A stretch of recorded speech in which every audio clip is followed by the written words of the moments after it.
கட்டுப்பாடு செஞ்சுக்கிட்டேன்னு கௌரி கொலை வழக்குல விடுதலையானனா என் மனைவி கர்ப்பமா இருக்கிற காரணத்தினால கைது செய்யப்பட்டு இப்போ குற்றவாளிக்குள்ள நிக்கிறேன். என் மனைவி கர்ப்பமா இருக்கிறது உண்மை, சத்தியம். அதை நான் மறுத்தாலும் மறைக்க முடியாது. என்ன நான் காப்பாத்திக்கணும்னா சில உண்மைகள் சொல்லி ஆகணும். என் மான மரியாதை எல்லாம் இந்த கோர்ட்ல போனாலும் பரவாயில்லைன்னு நான் உண்மையை சொல்றேன். சுத்தி வளைக்காம விஷயத்துக்கு வந்துடுறேன். என்னோட மனைவிக்கும் என் கார் டிரைவருக்கும் தொடர்பு உண்டு. அதனால ஏற்பட்டதுதான் இந்த கர்ப்பம்.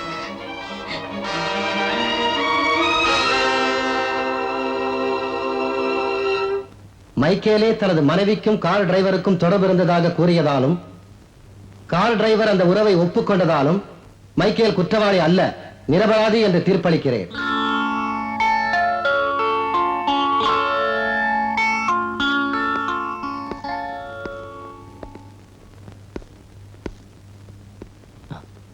மைக்கேல், உங்க பொண்டாட்டிய பத்தி இத்தனை பேருக்கு முன்னாடி இவ்வளவு கேவலமா பேசுவீங்கன்னு நான் கொஞ்சம் கூட எதிர்பார்க்கல. 1000 தான் இருந்தாலும் அவங்க நீங்க தொட்டு தாலி கட்டின பொண்டாட்டி இல்லையா? என்ன தாலி தாலியும் பயமுறுத்துற? 2000 ரூபாய் கொடுத்தா ஒரு தாலி. தாலிக்கு இப்படி ஒரு விளக்க சொன்னால் நீங்களா தான் இருக்க முடியும். சரி, உங்க பொண்டாட்டியை விடுங்க.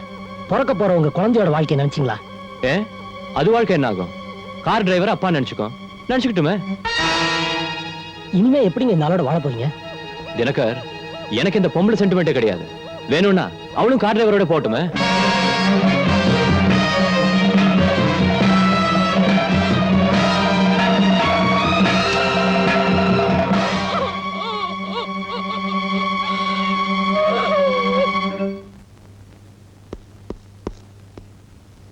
அண்ணி, நான் நினைச்சதை சாதிக்க ஆரம்பிச்சிட்டேன். மைக்கேலுக்கு அவன் மனைவி கையாலே மரண தண்டனை வாங்கி கொடுத்துட்டேன். இனிமே நல்ல சிவமும் ஷர்மாவும் தான் பாக்கி. அவனுங்களையும் அழிச்சாச்சுன்ற நல்ல செய்தியோட நான் வர்றப்ப அண்ணன் குணமாயிடுவான்னு நான் நம்புறேன். நான் வரேன். நீ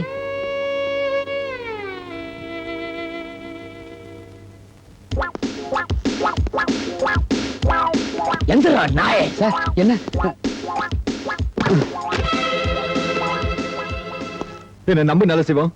எங்க எனக்கு சாவு வந்துருமோன்னு பயமா இருக்கு. மைக்கேல் செத்தத்துக்கே காரணம் அந்த இன்ஸ்பெக்டர் தினகர் தான்.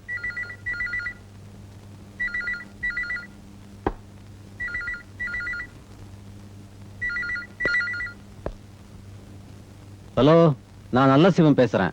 ஐயா, நான் மாறன் பேசுறேன். சாராய படத்தை கொடுக்கறதுக்காக ஹோட்டல் ரூம்ல தங்கி இருந்தேன்.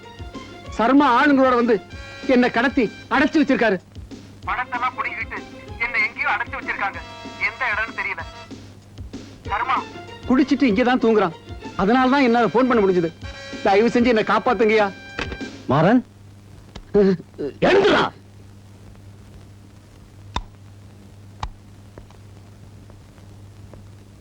ஷர்மா, இப்ப போன்ல என்ன செய்தி வந்துச்சு தெரியுமா? பணத்தோட நீ மாறனை கடத்திக்கிட்டு போய் எங்கேயோ ஒரு இடத்துல அடைச்சு வச்சிருக்கியான். நீ குடிச்சிட்டு பக்கத்துல தூங்குற, அதனால தான் போன் பண்ண முடிஞ்சதுன்னு மாறன் பேசினான். என் நல்ல நேரத்துக்கு தான் இது நடந்திருக்கு. இப்போவாது என்ன நம்புறியா? நான் இங்க இருக்கிறப்பவே அங்க குடிச்சிட்டு தூங்குறதா உனக்கு போன் வருது. அதோட ஹோட்டல் ரூம்ல இருந்து பணம் போற விஷயம் நம்ம 4 பேருக்கு தான் தெரியும். ஒண்ணு நீ, இன்னொன்னு நான், 3வது அந்த மைக்கேல், 4வது இன்ஸ்பெக்டர் தினகர். அதனால சத்தியமா சொல்றேன், இது நிச்சயம் இன்ஸ்பெக்டர் தினகரோட வேலையா தான் இருக்கும். சர்மா, இதையே நான் வேற விதமா யோசிக்கிறேன்.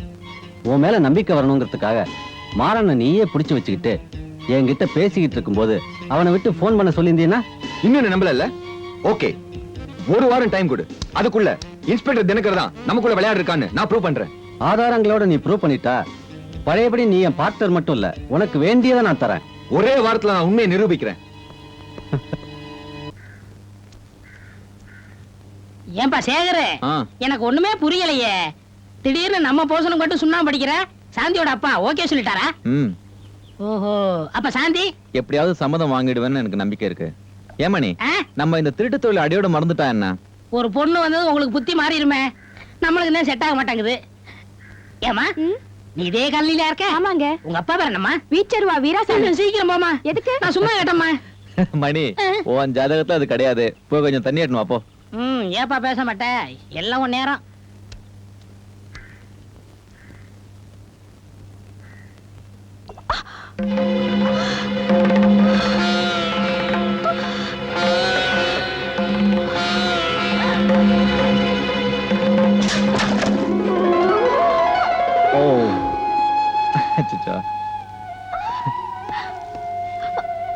பாத்தீங்களா உங்களை நான் மங்களகரமாக்கிட்டேன். சாந்தி, என்ன சாந்தி, சாந்தி. உட்காரும். டாக்டர், சாந்திக்கு என்னாச்சு? அவங்களுக்கு இதயம் ரொம்ப பாதிக்கப்பட்டிருக்கு. இன்னும் ஒரு வாரத்துக்குள்ள ஆபரேஷன் பண்ணலன்னா நிலைமை ரொம்ப டேஞ்சர் ஆயிடும். சோ ஒரு 20,000 ரூபாய் தேவைப்படும். டாக்டர், நான் பணத்தோட வரேன். பிடிச்சிங்க சரி. யார் அவங்களை அடிக்க சொன்னது? மனசுக்குள்ள எல்லாருக்கும் இன்ஸ்பெக்டர் நினைப்பா? சரி சரி போங்க, நான் பாத்துக்கிறேன். Shanmugam, yes sir. உங்களை லாக்அப்ல வை. நீங்க வாங்க சார், வாங்க வாங்க.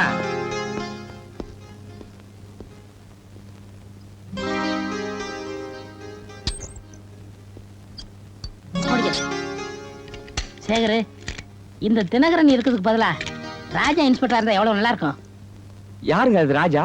உன் வேலையை பார்த்துட்டு போயா. உங்களை எங்கேயோ பாத்துருக்கிறேனே, உங்க குரலை எங்கேயோ கேட்டிருக்கனே. நான் என்ன உன்ன மாதிரி ஏட்டா பாக்குறதுக்கு? இந்த மறதியினாலதான் நம்மளால துப்பறிஞ்சு இன்ஸ்பெக்டர் ஆக முடியல. யோ, காலையில வரைக்கும் 2 பேரும் ஒழுங்கா இருக்கணும், எதுவும் கெட்ட வேலை செய்யக்கூடாது. பூட்டை ஓடிக்கிற அதை ஓடிக்கிறேன்னு எதுனா பண்ண போறீங்க? மணி, நம்ம உள்ள வந்து மாட்டிக்கிட்டோமே, சாந்தியோட ஆபரேஷன் யாரா பாத்துக்குவா? மனசை தளர விடாத, யோசிப்போம். குழந்தையோட இந்த சந்தோஷத்துக்காகத்தான் நான் கோயிலுக்கு வரணும்னு சொன்னது. அவன் முன்ன மாதிரி ஏன் என்ன வெளியில கூட்டிட்டு போறது இல்லைன்னு கேக்குறப்போ எனக்கு என்ன சொல்றதுன்னு தெரியல. இன்னும் கொஞ்ச நாள் பொறுத்துங்க, நீ எல்லாம் நல்லபடியா நடக்கும். வா பிரியா, வா.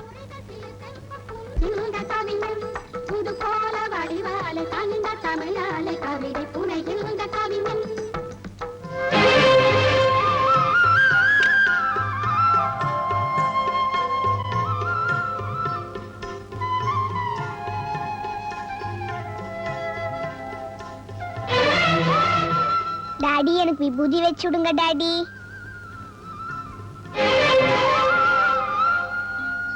அம்மாவுக்கு சும்மா இருமா, அப்பாவுக்கு தொந்தரவு கொடுக்க கூடாது. பிரியா, நீ மம்மி வீட்டுக்கு போங்க. ஸ்டேஷன்ல எனக்கு கொஞ்சம் வேலை இருக்கு, நான் போயிட்டு வந்துடுறேன்.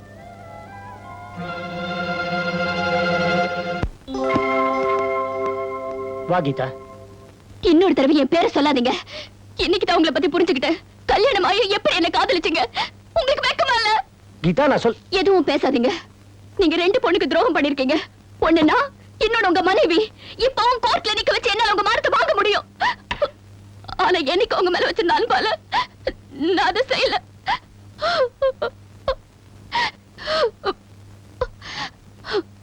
இனிமேலாவது நீங்க போட்டிருக்கிற ட்ரெஸ்ஸுக்கு தகுந்தபடி நடந்துப்பீங்கன்னு நினைக்கிறேன்.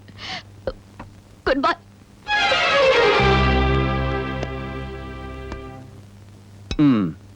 மணி, நான் சந்தேகப்பட்டது சரியா போச்சு. இவன் ராஜா தான். எப்படி சொல்ற?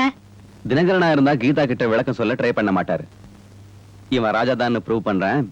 இப்ப பாரு. ராஜா.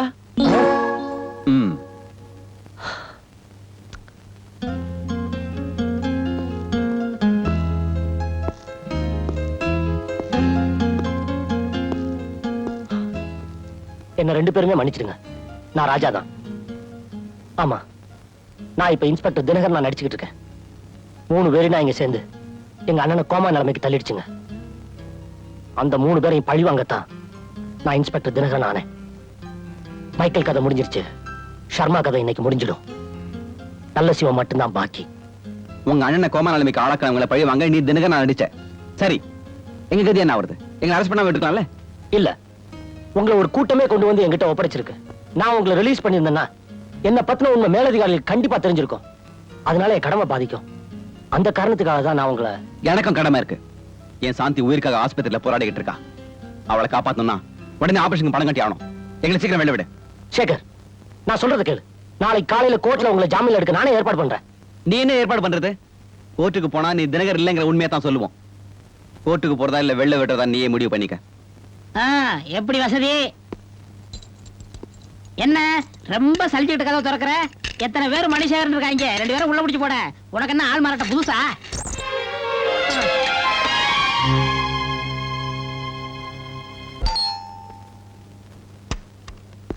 வாங்க தினக சார், வாங்க.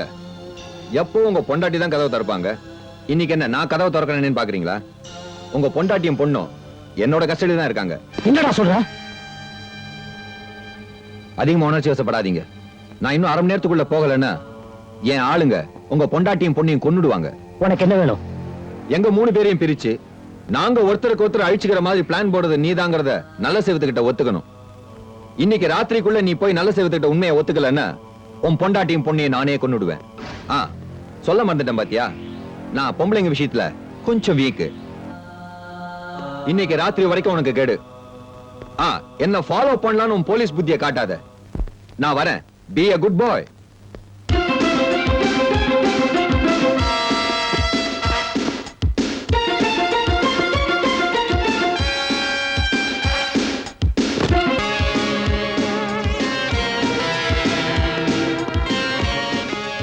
ஷர்மா அக்கௌண்ட்ல 10 லட்ச ரூபாய் பணம் கட்டிருக்கேன். பாஸ்புக் இங்கதான் இருக்குன்னு சொன்னாரு. என்ட்ரி போட்டுட்டாங்க. ஒரு நிமிஷம் இருங்க.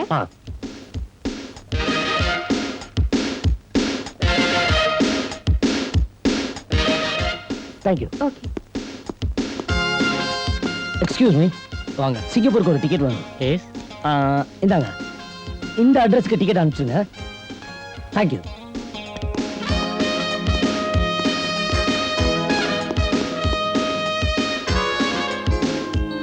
நான் சொல்றதை எல்லாரும் கவனமா கேட்டுங்க. நீங்க எல்லாரும் நல்ல சிவத்தோட வீட்டை சுத்தி மப்டியில இருக்கீங்க.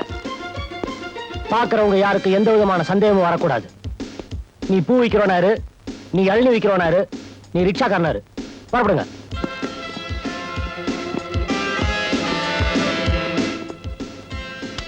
இதுல 10,000 ரூபாய் பணம் இருக்கு. நான் சொன்னபடி செய். போ.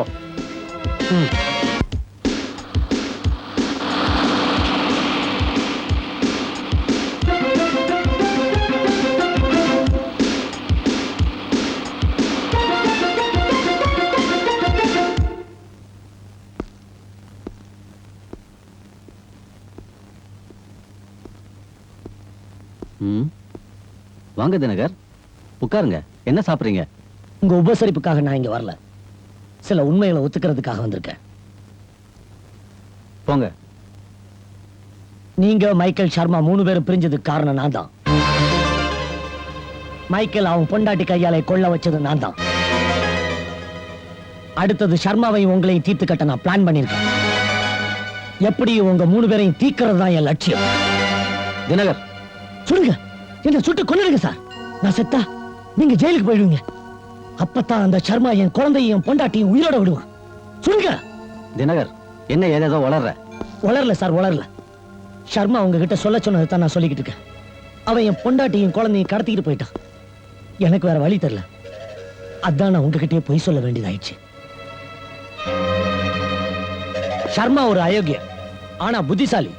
கோபத்துல நீங்க என்ன கொன்னுடுவீங்கன்னு அவனுக்கு நல்லா தெரியும். நீங்க என்ன கொன்னுட்டா உங்களை கைது செய்ய வெளியில போலீஸ்காரங்க மாறு வேஸ்ட்ல ரெடியா இருக்காங்க. நீங்களே பாருங்க.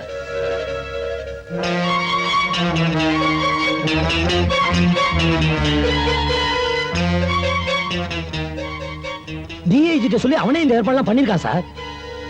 உங்களை கொண்டுட்டு நான் ஜெயிலுக்கு போறதுல அவனுக்கு என்ன லாபம்? லாபம் இருக்க. என்ன கொன்னுட்டு நீங்க ஜெயிலுக்கு போன தானே சர்மா உங்களை ஏமாத்தி சம்பாதிச்ச பணத்தோட சிங்கப்பூர்ல போய் செட்டில் ஆக முடியும். என்ன ஏமாத்தி பணம் சம்பாதிச்சானா? இது பொய் இல்ல சார். இத பாருங்க, அவன் பாஸ்புக். சரி, அவன் சிங்கப்பூர் போய் செட்டில் ஆக போறான்னு யார் சொன்னா? பாஸ்புக் கொடுத்த அவன் மேனேஜர் தான் சொன்னான். எது எப்படியோ போட்டும். உங்க 3 பேரையும் பிரிச்சது நான் தான். மைக்கேல் அழிச்சது நான் தான். நீங்க என்ன கொன்னுட்டு ஜெயிலுக்கு போங்க. தினகர், நீங்க வீட்டுக்கு போங்க. உங்க பொண்டாட்டியும் குழந்தையும் உங்க வீட்டுக்கு கொண்டு வந்து சேர்க்க வேண்டியது என் பொறுப்பு. ரொம்ப தேங்க்ஸ் சார். அப்ப நான் வீட்லயே இருக்கேன்.